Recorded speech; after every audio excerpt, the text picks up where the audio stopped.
For Americans who have watched the Super Bowl in the past decade, this man will appear very familiar. This is the most interesting man in the world. He embodies many desirable traits, such as being attractive to women and, as the name implies, generally quite an interesting man. Notably, his commercials end with this man endorsing Dos Equis beer as his drink of choice. Now, the United States of America is far from unfamiliar with drinking. Alcohol has permeated our culture throughout the entirety of our nation's history, spanning from the earliest days after the American Revolution to Prohibition to current times. Drinking is commonplace, especially as a weekend activity. Collectively, it is extremely normalized for the average American. Unfortunately, what comes with this is a normalization of irresponsible drinking. There are countless dangers posed by too much consumption, spanning from alcohol poisoning to driving under the influence. These actions can result in injury and death for the drinker, but also have spillover costs for others crossing their path. A casual attitude towards alcohol consumption allows danger like this to continue to exist under the guise of safety. With so much potential for injury, there is certainly a question of why individuals even select to participate in drinking. Social pressures permeating individuals through their social circles and the media should be given a large degree of the blame. The most interesting man in the world represents a larger trend of glorifying alcohol in the media.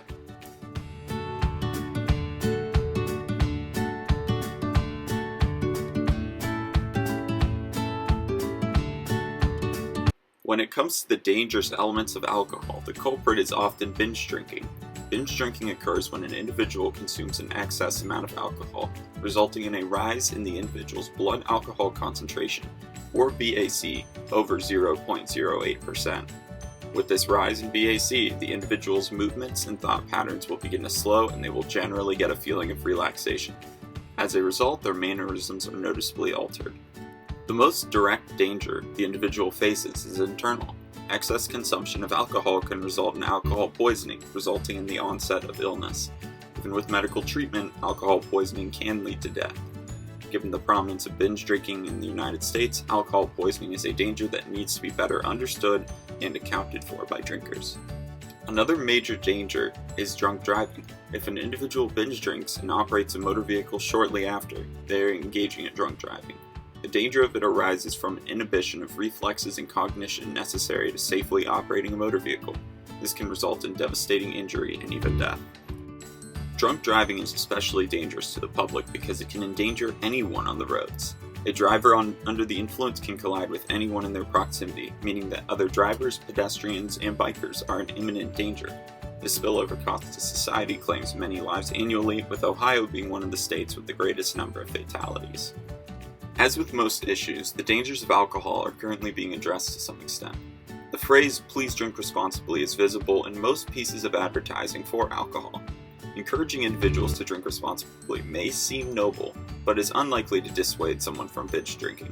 The companies putting out these advertisements are trying to sell their drink, so they cannot be trusted to alleviate the issue in any true, meaningful sense. Another common phrase is "drive sober or get pulled over." The National Highway Traffic Safety Administration, or NHTSA, utilizes this slogan in advertising around truck stops and other highly traveled areas to discourage driving under the influence.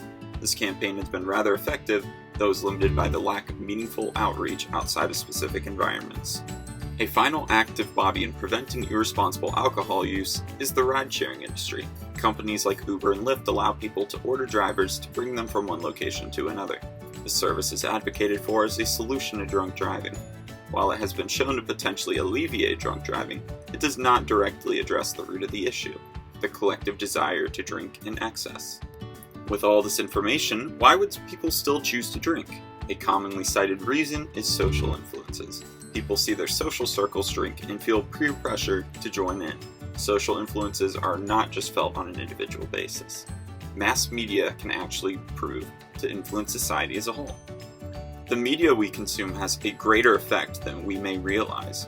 For example, the current generation generally views smoking as bad because they see commercials highlighting its dangers. What we watch growing up will shape our opinions later on.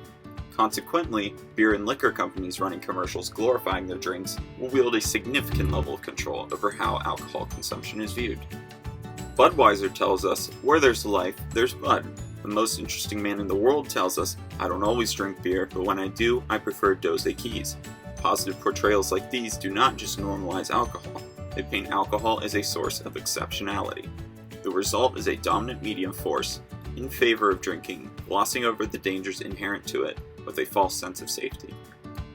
The most interesting man in the world is neither the first nor the last positive portrayal of alcohol. The influence of media in favor of alcohol has upheld its normality for generations and likely will continue to do so as long as this media endures. For better or worse, it seems alcohol is here to stay.